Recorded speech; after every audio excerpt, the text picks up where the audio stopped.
Alright, so we just got a few interesting pieces of information regarding the 30th anniversary of our Lord and Savior, the Sonic the Hedgehog. So I figured we should talk about this. So as you know, we've been hoping for more re-releases of games. We just got Colors Ultimate, or just got It's coming soon in September, and people are thinking, what's the next game that's gonna get re-released, you know? And I guess Sega got the same thing on their mind as well, because let's just go to the report here. This one comes from the Almighty Tales channel, and it says, a rumor, 30th anniversary edition of Team Offline Racing listings appears on French retailers. The same retailers that erroneously disclosed Sonic Colors Ultimate and Sonic Origins ahead of schedule may have published another unreported title, a 30th anniversary edition of Team Offline Racing. French retailer So Gamely has listed Team Offline Racing 30th anniversary edition on their website. No other details were given, nor has it been confirmed by Sega. Replay Multimedia, another retailer, also listed Team Offline Racing 30th anniversary edition on their website as well. These listings disclosed that this repackaging of Team Offline Racing are expected to be released on 27th October for PS4 and Nintendo Switch. No Xbox One listing has appeared for the game. The listings were not corroborated by Sega. And yes, as of the point of me recording this video, those links still work. So these retailers are pretty reliable when it comes to leaking Sonic games, or at least So Gamely or whatever. They've been very reliable when it comes to leaking upcoming Sonic games. They leaked Origins before it came out. They leaked Colors Ultimate. They are pretty much a very reliable source. Very unreliable to Sega because they keep leaking their fucking shit.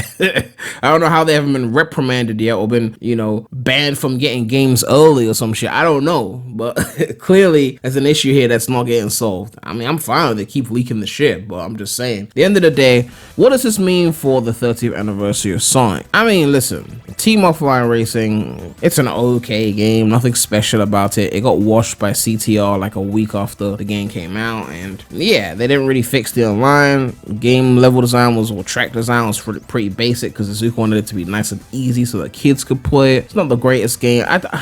I don't know. Obviously, it doesn't require that much work because it's not like a remastering or anything. It's on the same platform, so they're gonna just quickly re-release it with a 30th anniversary edition cover, call it a day. I get that, but it's like, do we really care about this shit? Like, do we really need Team Offline Racing to be re-released with a 30th anniversary sticker? There's so many other things that could do with, you know, 30th anniversary editions. You know, so many other games that I think deserve that, because obviously they're trying to gear up for the movie. Let's call a spade a spade. The first movie did well, the sequel's gonna do well as well. It's coming out in April 2022, and they're like, we need things to plug. I remember when I went to see the first movie, they were showing Team Sonic Racing ads before the movie started. They had a Team Sonic Racing booth outside the cinema room. Like, they were really trying to push that game, and I guess they realized at this time they need to double down, so they're coming with a 30th anniversary re-release of Team Sonic Racing to, you know, sell that to unsuspecting kids who think it's not going to be mid. Funnily enough, my niece and nephew were born in the 2010s, and they enjoyed the first Sonic movie, and they didn't like Sonic before. They didn't really care about Sonic. They were Mario fans. But after the Sonic movie, they copped Team Offline Racing, and, well, let's just say they're back to playing Mario Kart. I know some people saw this news on Tales channel like, yes, they're gonna add this, they're gonna add this new content, maybe more tracks, more modes, this is that. No, they're going to add nothing. They are going to add no thing, okay? It's a quick re-release. Relax. If somehow something magically got added, I will bet my bottom dollar that that thing would be Movie Sonic in the game, which doesn't really fix the game in any way, but, you know, it will have Movie Sonic on it, so therefore we're good now, right? But anyway, back to Sega's marketing plans towards the movie sequel. And on top of that, they've got obviously Colors Ultimate, like something they can really sell. So they're really gearing up for this whole movie re-release situation. And on top of that, Sonic Origins, Izuka did an interview, and it says here, fans can expect Sonic Origins to launch at some point in 2022. This is the same year that the upcoming Sonic sequel is set to launch, but Sonic Origins will be with us first, says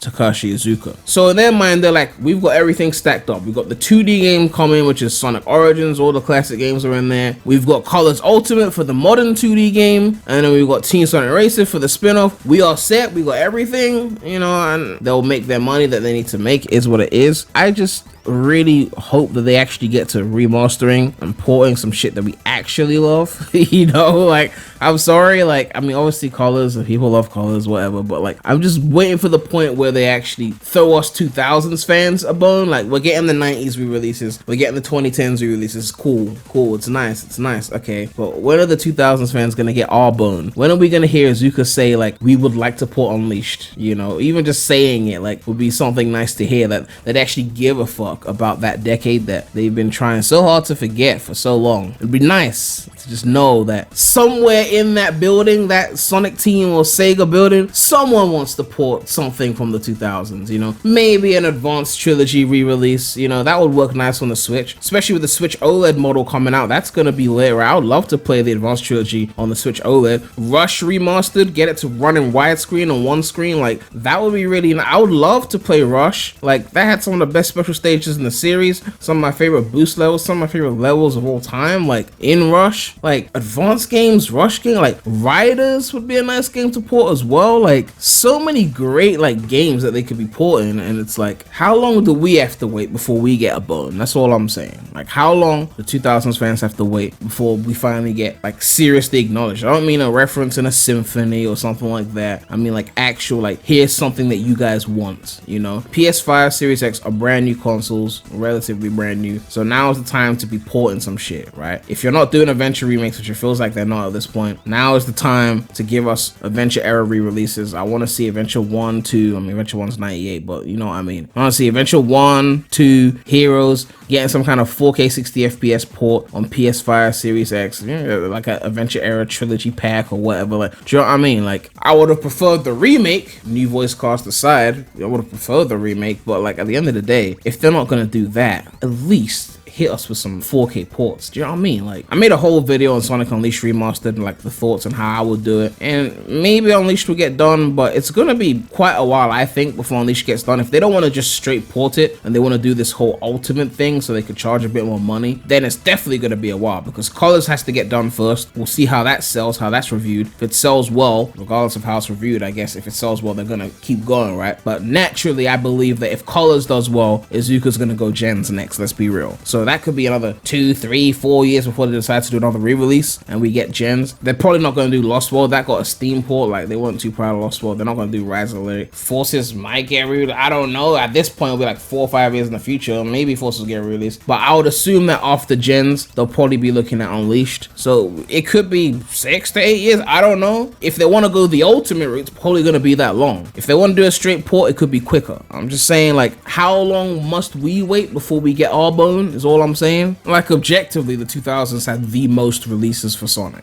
The most game releases came from the 2000s. So for them to have ported the least amount of things from the 2000s, it's just upsetting. And you can't say it's because the Dark Ages, yada yada. Every fucking decade of Sonic has had a quote-unquote dark period. The 90s had the period after 3 and Knuckles until when Adventure came out as their dark period of mid-releases and shit like that. The 2000s had some games that were not well received, obviously. And the 2010s... My point is, none of the decades of Sonic were perfect, but the 2000s had the most releases, so for them to have the least amount of re-releases, it's just very upsetting. And you know, I don't know what's gonna happen with Rangers. Is it gonna be good? Is it gonna be bad? Is it gonna be mid? I don't know. But until then, it'll be nice to know that at least some of the games I grew up with will actually get some kind of love on modern hardware. You know, maybe one day I'll be able to play Sonic Heroes on Steam instead of having to play the old 2-disc port with all sorts of fan-made patches just so it runs properly on Windows 10. Is that too much to ask to get a few re-releases? I don't know. We'll see what happens after Colors Ultimate comes out and hopefully sells well. I mean, I'm actually curious to see how well it sells. I don't know how many people want to play Colors. We'll find out when it comes out, and that'll probably determine what happens with future re-releases. If it does really well, then we'll probably get more Ultimate versions of games. If it does mid, then maybe they'll just stick to straight ports or no ports. I don't know. But yeah, let me know what you guys think about this situation. Are you happy that Team Offline Racing is getting a re-release for the 30th anniversary? Are you happy with the lineup of games they've got in time for the Sonic movie sequel? Or do you think they could have re-released something else? What are you hoping that they re-release next? But yeah, make sure to like, comment, subscribe, hit that bell. Make sure to check out the non-Sonic channel. The link will be in the description. But that's all I have to say right now. So, the Premy out.